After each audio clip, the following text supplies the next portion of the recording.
Bueno, vamos entonces a comenzar con la enseñanza de la palabra de este domingo.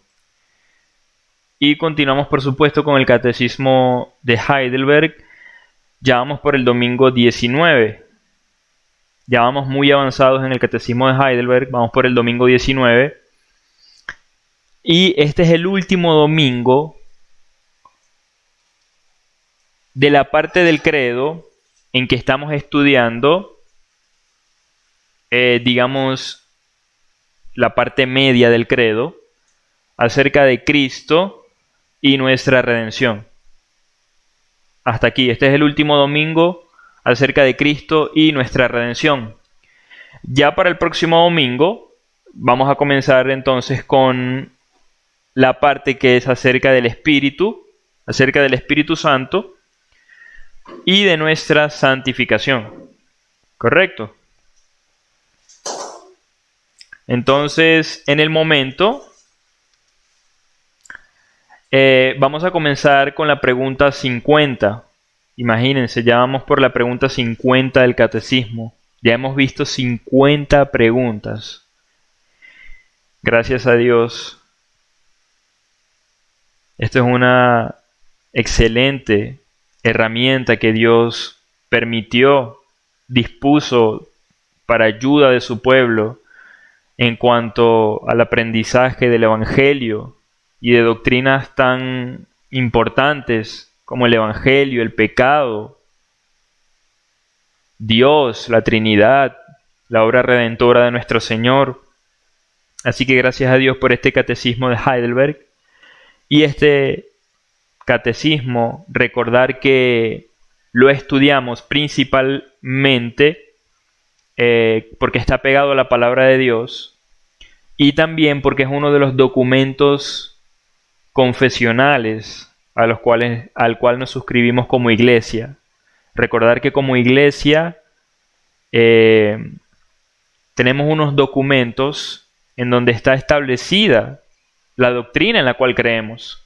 Y uno de esos documentos donde está establecida la doctrina que creemos es el Catecismo de Heidelberg.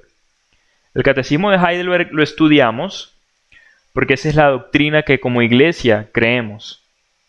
Creemos que todo lo que enseña este catecismo está de acuerdo con la palabra. Y como está de acuerdo con la palabra, nosotros lo creemos. Porque creemos todo lo que esté de acuerdo con la palabra de Dios. Y precisamente el modelo de enseñanza del catecismo sigue siendo como esta conversación. Uno pregunta, el otro responde. El otro vuelve a preguntar, otra respuesta y así. Y la pregunta siguiente, que es la 50, es esta. Recordemos que estamos desglosando el credo de los apóstoles y esta es la última parte sobre Cristo y nuestra redención. Dice así. ¿Por qué se añade está sentado a la diestra de Dios, Padre Todopoderoso? Es decir, ¿por qué en el credo se añade esta parte? La respuesta dice así. Porque Cristo subió al cielo para mostrarse allí como cabeza de su iglesia, por quien el Padre gobierna todas las cosas. Esa es la respuesta. Es decir, la razón, dice el catecismo, la razón porque en el credo dice que Cristo está sentado a la diestra de Dios, Padre Todopoderoso, es porque Cristo subió al cielo para mostrarse allí como cabeza de su iglesia, y es a través de Cristo como el Padre gobierna todas las cosas, todo lo que existe, ¿no? Entonces, en primer lugar, en esta pregunta se nos está mostrando al Señor Jesucristo como ascendiendo al cielo. Se nos está mostrando esta figura del Señor ascendiendo al cielo. Y una vez que asciende al cielo, se nos está mostrando esta figura de que Él no simplemente ascendió y ya, sino que Él está sentado. Desde que ascendió hasta este momento, Él está sentado a la diestra de Dios Padre Todopoderoso. Y Él está sentado allí a la diestra de Dios Padre Todopoderoso de acuerdo con esta pregunta que estamos viendo en este momento y según el énfasis que tiene, por dos razones principales. Esas dos razones principales que nos quiere hacer el enfoque de esta pregunta es, primero, para mostrarse como cabeza de su iglesia. Para mostrarse como cabeza de su iglesia. ¿Cómo nuestro Señor Jesucristo se muestra como cabeza de su iglesia? En primer lugar, bueno, lo primero que vamos a comentar acerca de esto es precisamente la obra redentora de nuestro Señor Jesucristo. Recordemos que nuestro Señor vino a realizar en este mundo una obra de rescate, una obra de salvación, una obra de redención.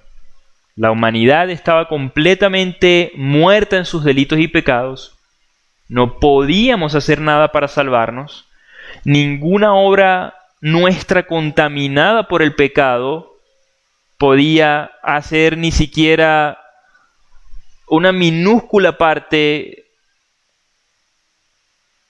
para que nosotros pudiéramos llegar a la presencia de Dios o pudiéramos ser salvos. No había nada que se pudiera hacer. Absolutamente nada. Y llega nuestro Señor, nuestro Dios, que no tenía necesidad de hacerse hombre, viene a este mundo a obedecer la ley perfecta por la cual fuimos condenados al inicio por desobedecerla. Él llega a tomar nuestro lugar, nuestro Señor Jesucristo, y tomando nuestro lugar, obedece esta ley por nosotros, la obedece perfectamente, y la condena que nosotros merecíamos en el infierno, que todos los pecadores deberíamos estar en este momento en el infierno, todos, pero precisamente el Señor tanto nos amó, que Él vino también a pagar esta condena en nuestro lugar. Él vino a pagar esta condena en nuestro lugar. ¿Y cómo la pagó? La pagó muriendo en una cruz, derramando su sangre. Todo esto ya lo hemos visto a través del catecismo incluso. Y fue muerto, fue sepultado. Fue sepultado para testificar que verdaderamente había muerto. Resucitó al tercer día. Y esta resurrección de nuestro Señor Jesucristo significa que Él realmente era justo, perfecto, santo, y lo que Él hizo, su obediencia perfecta a la ley de Dios y su pago por el pecado fueron reales. Tuvieron un efecto real. Él realmente venció la muerte. Él realmente venció nuestro pecado. Él realmente conquistó la muerte. Lo hizo, y lo hizo tanto, tan perfectamente, absolutamente lo hizo, que por eso resucitó. Su resurrección da esa muestra, ese ejemplo de que nuestro Señor Jesucristo realmente es y era quien dijo ser: el justo, el Hijo de Dios, el Cordero de Dios que quita el pecado del mundo. Y por eso resucitó. Y luego que Él resucita, y por algún tiempo sigue anunciando su palabra en ese mundo, Él luego asciende. Y en este momento estamos en esta escena donde nuestro Señor Jesucristo asciende. Y Él está sentado a la diestra del Padre. Y en este momento el Catecismo quiere que nosotros dirijamos nuestra atención hacia el Señor, sentado a la diestra del Padre como cabeza de su iglesia. Y como cabeza de su iglesia, Él tiene un rol muy importante. El Señor como cabeza de su iglesia está sentado a la diestra del Padre, a la diestra del trono de Dios. ¿Para qué? Para guiar a su iglesia, para interceder por ella y para gobernarla. Tal vez esto les suena familiar. Estos son los oficios de nuestro Señor Jesucristo. El Señor guía a su iglesia a través de su palabra y a través de su Espíritu Santo. Cuando de pronto estamos haciendo algo mal y sentimos en nuestro corazón, en lo más profundo de nuestro ser, sentimos que algo está mal, nos está guiando. ¿Por qué? Porque también nos guía a través de su palabra y sabemos que algo está mal cuando algo no está de acuerdo con su palabra y Él está ejerciendo allí su oficio como profeta, revelándonos su voluntad. Y Él también intercede por nosotros allí. Imagínense esto, Cristo. Esto es algo tan grande, tan grande, tan grande. Imagínense que ustedes me piden que yo oro por ustedes, o yo les pido que ustedes oran por mí. Es una intercesión, eso es una intercesión. Yo estoy orando por ti, yo estoy intercediendo por ti, estoy orando por ti. Y estamos nosotros en la misma condición. Si yo te pido que ores por mí, tú no puedes ver al Padre, tú no lo puedes ver. Tú vas a orar y vas a decir, Padre nuestro que estás en los cielos, y estás en la misma condición que yo. Oramos por fe, vivimos por fe, no por vista. No podemos ver al Padre, no lo podemos ver. No podemos ver al Señor Jesucristo, no podemos hacerlo.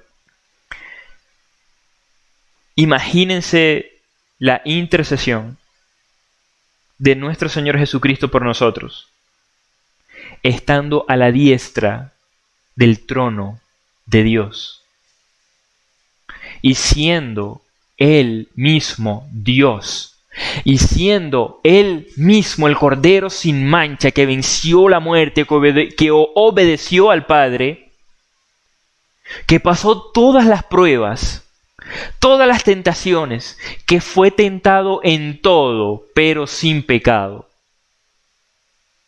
No sé si se fijan lo que les estaba diciendo antes de comenzar el culto acerca de cómo prefiero enseñar, pero si se han percatado, no es que estoy mirando mucho lo que tengo ahí, un poquito. Pero este es nuestro Señor Jesucristo. Es este intercesor que no es como nosotros. Es este intercesor que no es como nosotros, no está en la misma condición que nosotros. Él es perfecto. Él es el Señor de los cielos y de la tierra. Y Él cuando intercede, Él está en la presencia directa de Dios, frente a Dios, intercediendo por su pueblo. Y esto es más grande, más poderoso, más certero que cualquier oración que podamos hacer el uno por el otro. Y no es que no la debamos hacer, la debemos hacer, debemos orar. Cuando oramos y nos comunicamos con Dios, estamos alimentando nuestra propia alma. Porque todo lo que Dios nos manda es para su gloria, sí, pero también para nuestro bien. Él nunca nos va a mandar nada que no sea para nuestro bien. Siempre tengamos eso en cuenta. Si Él nos manda algo es porque nos va a beneficiar y porque a Él le va a dar gloria. Entonces cuando nosotros oramos, por eso la oración es tan vital, es tan importante. Hay muchos que dan el ejemplo de que la oración es el oxígeno del cristiano. Así como ninguna persona puede vivir sin oxígeno, así ningún cristiano puede vivir sin orar, porque diríamos que no es cristiano, que está muerto, porque no tiene el oxígeno que le da la vida. Correcto. Y también el catecismo quiere que nosotros en esta pregunta tomemos otro enfoque acerca de por qué nuestro Señor Jesucristo ascendió y por qué razón nuestro Señor Jesucristo está sentado en este momento a la diestra del Padre. Y eso es porque nuestro Señor Jesucristo, sentado a la diestra del Padre en las alturas, se muestra y es el Señor y el soberano de todo el universo y de todo lo que existe. Nuestro Señor Jesucristo, allí, a la diestra del trono de Dios, a la diestra del Padre, gobierna todo. lo gobierna absolutamente todo. En primer lugar, voy a leer solamente dos versículos. Bueno, digamos, un pasaje y un versículo. El pasaje va a estar en Efesios para mirar un poco de esta realidad. En Efesios capítulo 1, versículo del 19 al 23, dice así: ¿Y cuál la supereminente grandeza de su poder para con nosotros los que creemos, según la operación del poder de su fuerza, la cual operó en Cristo, resucitándole de los muertos y sentándole a su diestra en los lugares celestiales, sobre todo principado y autoridad y poder y señorío, y sobre todo nombre que se nombra, no solo en este siglo, sino también en el venidero, y sometió todas las cosas bajo sus pies, y lo dio por cabeza sobre todas las cosas a la Iglesia, la cual es su cuerpo, la plenitud de aquel que todo lo llena en todo.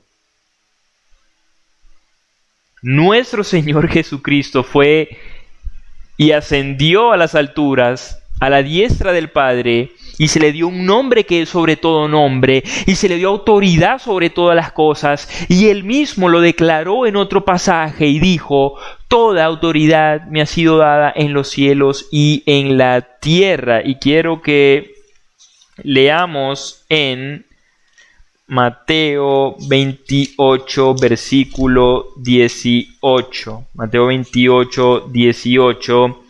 Y dice: Y Jesús se acercó y les habló diciendo: toda potestad me es dada en el cielo y en la tierra. Esto significa todo el poder, todo el gobierno, el juicio, el señorío, toda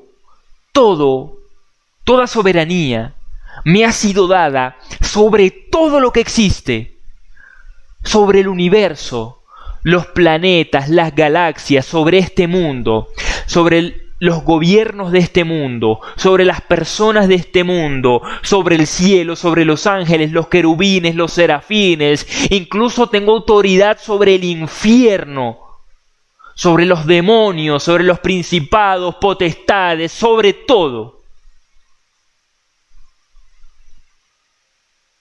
El catecismo está guiando en este momento al que pregunta a un lugar muy bueno, a un enfoque de atención muy bueno, que es a nuestro Señor Jesucristo sentado a la diestra del Padre, porque Él está allí como cabeza de su iglesia.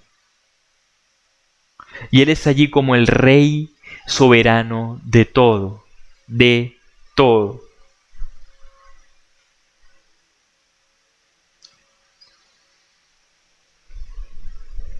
En primer lugar, nosotros vemos que en el mensaje del Evangelio, en la obra redentora de nuestro Señor venció el pecado y la muerte. Lo venció completamente. Esto nos da la completa seguridad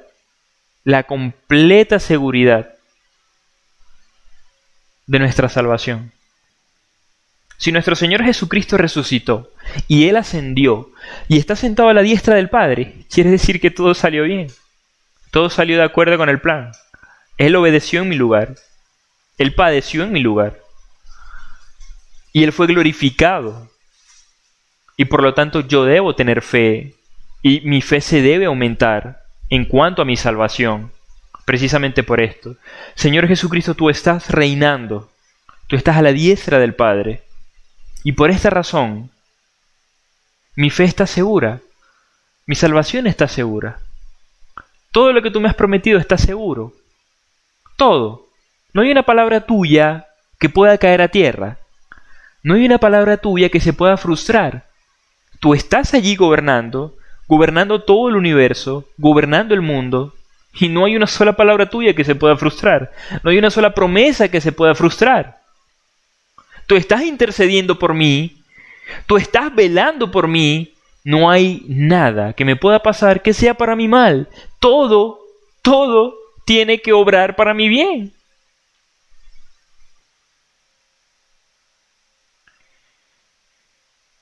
Y estos son solamente algunos vistazos de lo que significa que nuestro Señor esté sentado allá en su trono a la diestra del Padre, dominando por sobre todo, reinando, guiándonos, protegiéndonos, nuestro Señor.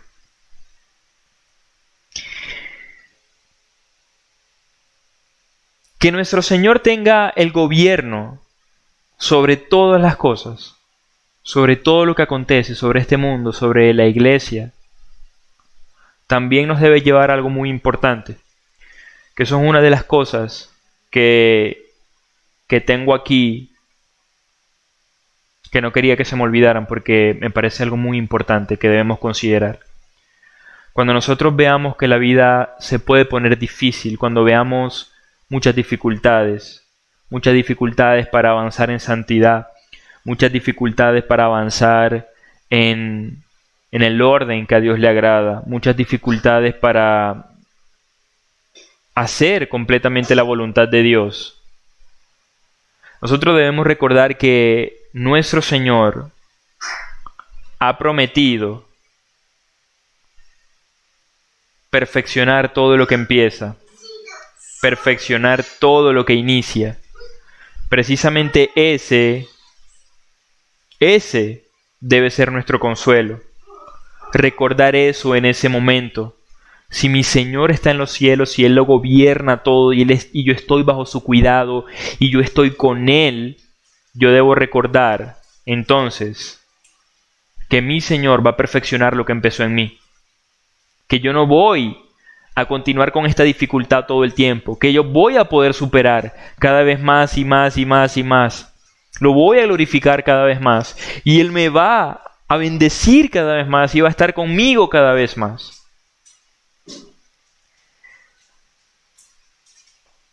Nuestro Señor, ya en último lugar para esta pregunta, se muestra como el absoluto soberano de todo cuanto existe.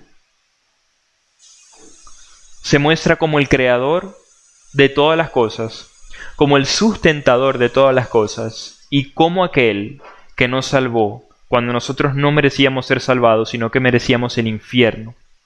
Por lo tanto, al ver su gloriosa dignidad, precisamente por ser quien es Él, el Dios Santo, creador de todo y nuestro Salvador, eso nos debe motivar y debe ser nuestra fuerza precisamente para nosotros dedicarnos y motivarnos a vivir para Él y no para el mundo. Porque Él es el Rey del mundo, del universo y de todo lo que existe. Y Él de verdad nos está ofreciendo algo duradero, algo eterno. Mientras que el mundo no nos ofrece nada. O en el mejor de los casos, si nos ofrece algo, es algo temporal y algo que nos lleva a la muerte y a la perdición. Entonces, recordar quién es nuestro Señor va a ser nuestra mejor motivación. Vamos a pasar entonces a la siguiente pregunta. Vamos a pasar a la siguiente pregunta, la pregunta 51.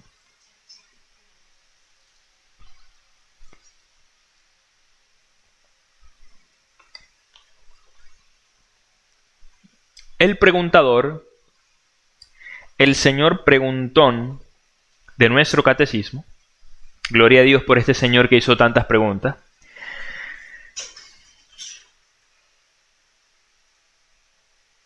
pregunta lo siguiente en la pregunta 51. Dice así: ¿de qué nos sirve esta gloria de Cristo nuestra cabeza?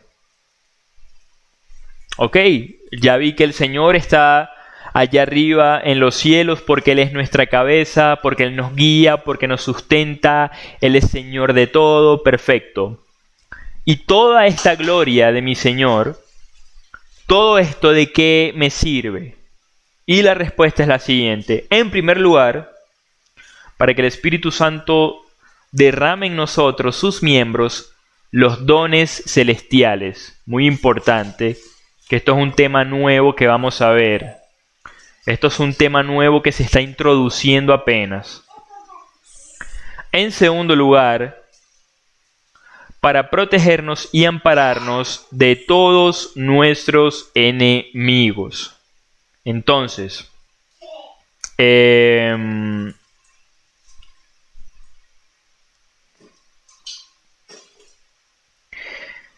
Esta pregunta es muy importante porque precisamente está introduciendo un tema nuevo.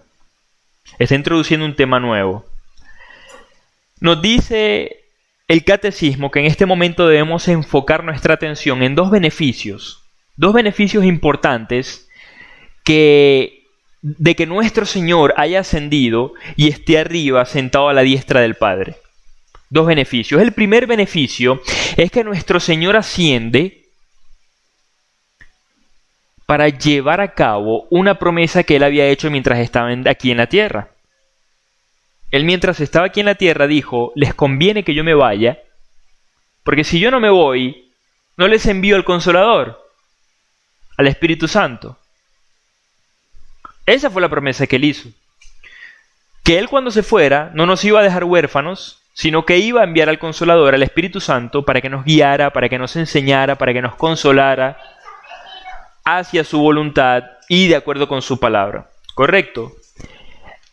Y el Espíritu Santo fue enviado también, muy importante, que es el énfasis de esta respuesta, para equipar al pueblo de Dios. Y este es el tema nuevo que vamos a ver en este momento. Los dones espirituales. En este momento, primera vez que se introduce en el catecismo este tema específicamente de los dones espirituales. El Espíritu Santo fue enviado para capacitar al pueblo de Dios, para capacitarnos a nosotros como su pueblo. Y precisamente la manera que tiene nuestro Señor de gobernarnos es a través de la iglesia. ¿Correcto? Hay una comunidad que se rige por la palabra, donde hay un predicador, hay un ministro de la palabra, y nos regimos de acuerdo a la palabra de Dios, y nos regimos de acuerdo a la palabra que salva, al Evangelio, y así nos gobierna el Señor. Desde allá, desde su trono, de esa manera nos gobierna, de acuerdo con su palabra, en la iglesia, mientras se predica el Evangelio, mientras se administran los sacramentos, mientras se ejerce la disciplina eclesiástica, así nos gobierna. Pero hay algo muy importante: cómo el Señor capacita a su iglesia para llevar a cabo la labor de la predicación del Evangelio en el mundo y para llevar a cabo la labor de la edificación de la iglesia. Que la iglesia se vaya edificando cada vez más, que crezca en santidad, que crezca en obediencia, que crezca en amor, que crezca en servicio, en conocimiento de Dios. ¿Cómo lo hace? Y ahí es precisamente donde entramos en este tema nuevo, que son los dones espirituales. Es un tema muy importante, los dones espirituales. Esta es una de las razones de alegrarnos nosotros de que nuestro Señor ascendiera a los cielos. Él envía al Espíritu Santo y el Espíritu Santo nos da estos dones espirituales que vamos a utilizar para el avance del reino de Dios, para la edificación de la iglesia, para la edificación de los unos con los otros, para asemejarnos cada vez más a Cristo, para parecernos cada vez más a Cristo, glorificarlo más, ser más bendecidos, tener más paz, y así. Es simplemente, estos dones sirven para empujarnos cada vez más hacia arriba, cada vez más cerca del Señor. Y vamos a ver un poco más de qué se tratan estos dones espirituales.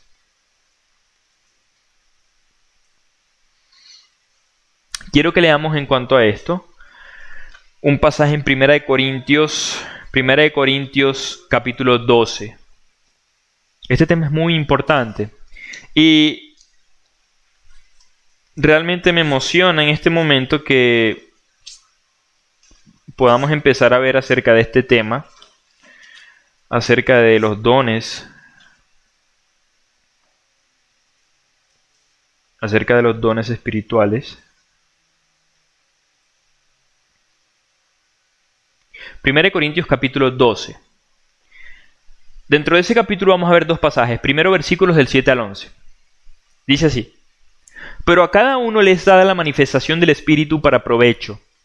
Porque a éste es dada por el Espíritu palabra de sabiduría, a otro palabra de ciencia según el mismo Espíritu, a otro fe por el mismo Espíritu, y a otro dones de sanidades por el mismo Espíritu, a otro el hacer milagros, a otro profecía, a otro discernimiento de espíritus, a otro diversos géneros de lenguas, y a otro interpretación de lenguas.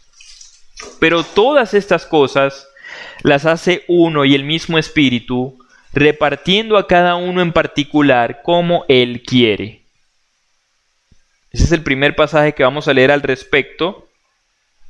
Y el segundo pasaje, en ese mismo capítulo, 1 Corintios capítulo 12, va a ser versículos del 28 al 30.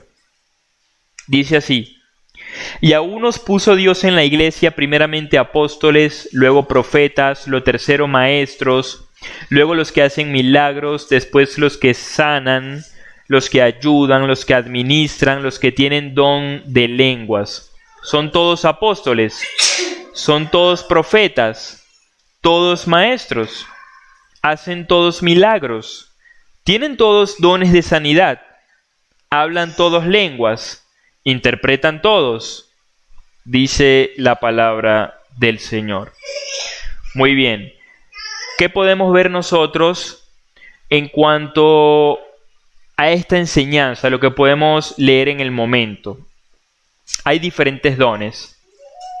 Hay tanto dones particulares como dones de oficio. Vamos a hablar rápidamente acerca de esto, que es muy importante.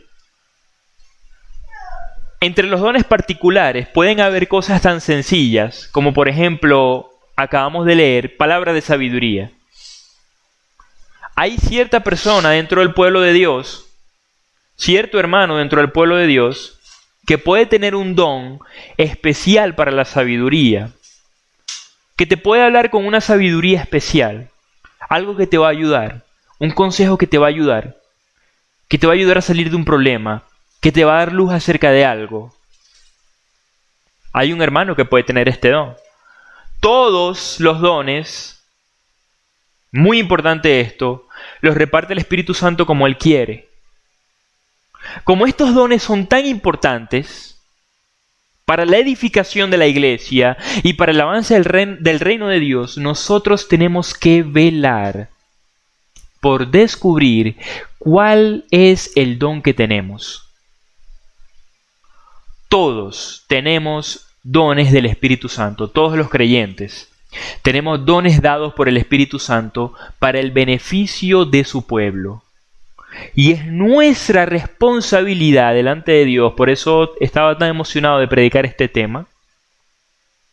Es nuestra responsabilidad hallar cuáles son esos dones que tenemos, o ese don que tenemos, y ponerlo en práctica. Todo lo más que podamos. Todo lo más que podamos. ¿Para qué? Para gloria de Dios y para edificación del cuerpo de Cristo. ¿Por qué? Porque si, por ejemplo, Daimaris tiene el don de sabiduría y ella me puede dar un consejo a mí, yo estoy siendo edificado. Si yo tengo otro tipo de don que puedo compartir con ella, ella va a ser edificada. Si Alicia tiene don de conocimiento y con su don de conocimiento que Dios le ha dado, es decir, de poder entender la escritura, de poder aclararme algo, y ella lo puede compartir conmigo, yo voy a ser edificado. Allí estamos hablando de dones particulares. Digamos que yo tengo el don de fe, y a Daimaris le falta fe, digamos, en el momento. Yo puedo edificarla a ella si yo le digo, Daimaris, ten confianza en la palabra, y bueno, yo empiezo a ejercer mi don de fe y a mostrarle que tenemos suficientes razones para tener fe. Precisamente una de esas razones es la que estamos viendo. Nuestro Señor está en los cielos, Él reina, Él nos gobierna, nos ayuda, nos protege, todo, ¿cierto? Y allí estamos hablando de los dones particulares, es decir, dones específicos que tenemos como creyentes, ¿correcto? Pero también hay dones ministeriales. Son otro tipo de dones. Los dones ministeriales son precisamente, digamos dos. Hay dos tipos de dones ministeriales. Está el ministro, el que va a ser pastor, correcto, que va a enseñar, que va a ser maestro, que va a enseñar la palabra, que va a dirigir la congregación. Eso es un don ministerial. Y el otro don ministerial es el de diácono, el diaconado. ¿Sí? Y aquí estamos hablando de estos dones ministeriales, que son dones que Dios da incluso. Por eso es que el apóstol Pablo dice, el que quiere ser obispo, buena obra desea. ¿Por qué él dice esto? Porque cuando un hombre, un creyente, quiere ser pastor, Dios le tuvo que haber dado ese don y Dios mismo le pone ese deseo. Precisamente como le dio el don, le pone el deseo. De igual manera pasa con los dones particulares.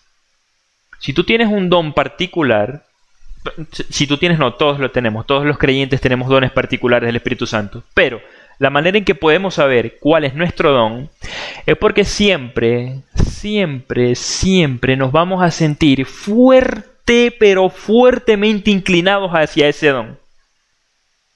Cualquiera que sea. Hay muchos tipos de dones. Fe, sabiduría, conocimiento, hospitalidad, ayuda,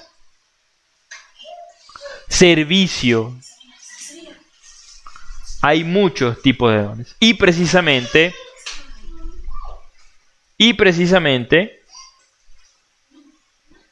esto es importante, es muy importante, porque Dios nos ha confiado estos dones para que los podamos usar para su gloria, para que podamos edificar a la iglesia, para que podamos avanzar su reino. Y estos son los dones que Dios nos ha confiado y que nos ha dicho, úsalos para mi gloria. Y esto es muy importante, porque con esto también tiene que ver. Yo no sé si ustedes recuerdan la parábola del Señor, cuando el Señor le entrega a 3 personas, le entrega unos talentos. Claro, en la parábola se llaman talentos no porque sean talentos en el sentido de dones, se llaman talentos porque así se llamaba la moneda. Una especie de moneda que se llamaba talento. A una persona le entregó 10 talentos y dice que le entregó a cada uno según su capacidad.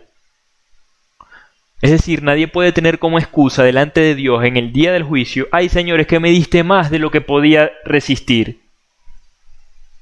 Dice que a cada uno le dio según su capacidad. Al que podía con 10 le dio 10. Al que podía con 5 le dio 5. Había uno que podía solamente con 1. A ese le dio 1. Perfecto. Y en la parábola el Señor se va. El que recibió los 10 dice, bueno, yo voy a usar esto para el Señor, yo lo voy a meter en el banco, y cuando lo meta en el banco y venga mi Señor se va a poner muy feliz porque aparte que le voy a devolver sus 10, también se lo voy a dar con los intereses que hizo el banco. El que le dio 5 pensó lo mismo. Perfecto, yo también voy a meter los 5 en el banco, así cuando venga mi Señor le devuelvo sus 5 y aparte los intereses. O sea, va a recibir más todavía, se va a poner súper feliz mi Señor. Perfecto. Al que le dio 1, él no tuvo la misma idea, sino que él dijo, como mi Señor es tan fuerte, como mi Señor es tan severo, y tengo mucho miedo de mi Señor, excusas, ¿no? Él dijo, yo voy a enterrar el talento. Lo voy a enterrar. Resulta que cuando vino el Señor y les pidió cuenta de los talentos que les había entregado, y fue por el primero, tú, ¿qué hiciste con los 10 talentos que te di? Señor, perfecto, mira, aquí están tus 10 talentos y otros 10 talentos que fue lo que se hizo mientras estaba guardado en el banco, los intereses, o sea, 20 talentos en total. Y el Señor le dijo, bien, buen siervo y fiel, entra en el gozo de tu Señor. Igual con el que hizo 5. Aquí están, Señor, tus 5 talentos y 5 talentos más que se hicieron en el banco mientras estaban guardados. Y el Señor le dice, bien, buen siervo y fiel, entra en el gozo de tu Señor. Y cuando llegó al que tenía 1, y él le dio sus excusas baratas. Ay, Señor, es que tú eres un hombre tan severo que yo tuve miedo, yo no supe qué hacer, yo vine y lo enterré. El talento que tú me diste, yo lo enterré, déjame desenterrarlo, Señor, toma, aquí está tu talento. Y el Señor le dijo, sí. O sea, tú no pudiste hacer lo mismo que hicieron ellos. Tú no pudiste llevar mi talento al banco para que hiciera intereses y me devolvieras mi talento más los intereses. No pudiste. Por tu propia boca te condeno. Agarren a este, átenlo de manos y pies y échenlo a las tinieblas de afuera, y allí será el llanto y el crujir de dientes. Claro, esta parábola la podemos nosotros aplicar a otras cosas, pero en el momento quiero que nosotros la apliquemos al uso precisamente de los dones y los talentos que Dios nos da. No seamos como ese que enterró su don. No seamos. Seamos ese creyente que recibió los 10 o que recibió los 5 y que usó su don, que lo usó para la gloria de Dios, sea lo que sea que recibió. Y que cuando venga el Señor le podamos decir, Señor, aquí está lo que me entregaste. E incluso con lo que me entregaste hice más todavía. Y por eso es muy, muy, muy importante este tema. Y precisamente la otra parte de esta pregunta, del beneficio de que Cristo esté sentado a la diestra del Padre, es que Él está allí para protegernos y ampararnos de todos nuestros enemigos. O sea, iglesia, no tengamos miedo. No tengamos miedo de nada. No tengamos miedo de ninguna persona que nos quiera amedrentar. No tengamos miedo de los demonios. No tengamos miedo de ninguna enfermedad, de nada. Porque el Señor está allí sentado a la diestra de Dios Padre Todopoderoso, porque Él venció a nuestros enemigos. Él los venció. Desde antes que nosotros naciéramos incluso, desde antes que nosotros dijéramos la primera palabra, Él ya los había vencido. Y ahora que vivimos en la realidad de que somos creyentes, podemos experimentar el gozo de saber que nuestra salvación está segura, que nuestras bendiciones están seguras para su gloria, para que las usemos para su gloria, porque cualquier enemigo, cualquier demonio, cualquier persona que esté en nuestra contra, el gobierno, lo que sea, que venga a querer alejarnos de Dios, que es nuestro supremo bien, no lo va a poder lograr porque Él los venció y lo demuestra sentado a la diestra de Dios Padre, gobernándolo todo. Y es precisamente allí a donde nos quería apuntar esta pregunta. Y ya la última pregunta de este domingo, el domingo 19, precisamente como es la última pregunta acerca de nuestro Señor, se refiere a la segunda venida de nuestro Señor. Y dice así: ¿qué consuelo te ofrece la vuelta de Cristo para juzgar a los vivos y a los muertos? ¿Cuál es el consuelo que tenemos de que Cristo vaya a regresar para juzgar tanto a los vivos como a los muertos? Y este es el consuelo: que en todas las miserias y persecuciones, con plena confianza, espero del cielo como juez a aquel mismo que primeramente se puso delante del juicio de Dios por mí y alejó de mí toda maldición, el cual echará a todos los enemigos suyos y míos en las penas eternas, y a mí, con todos los elegidos, me conducirá al gozo del cielo y a la gloria eterna. Entonces, amada iglesia, ¿cuál es el consuelo que nos ofrece que Cristo vaya a regresar por segunda vez para juzgar a los vivos y a los muertos? Primeramente, tengo una confianza tan grande de que mi Señor vaya a regresar y una alegría tan grande de que yo sé que el que va a regresar es aquel que me amó tanto que entregó su vida por mí.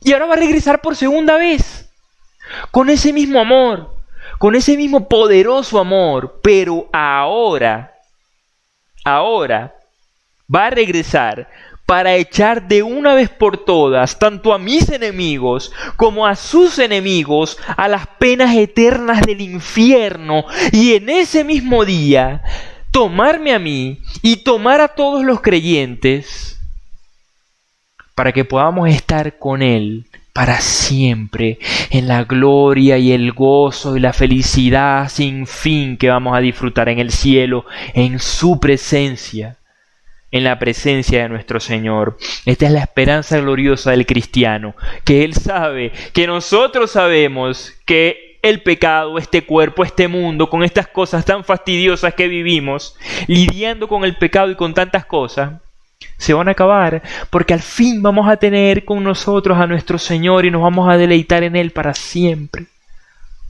Y así finaliza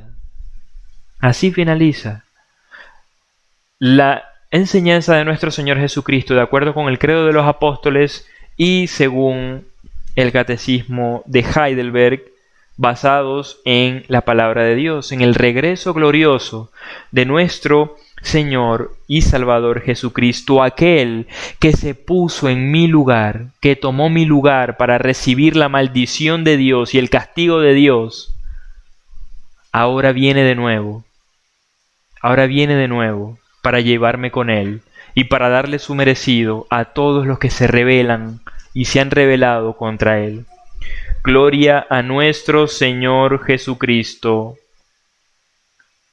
por su obra redentora y por el Santo Evangelio.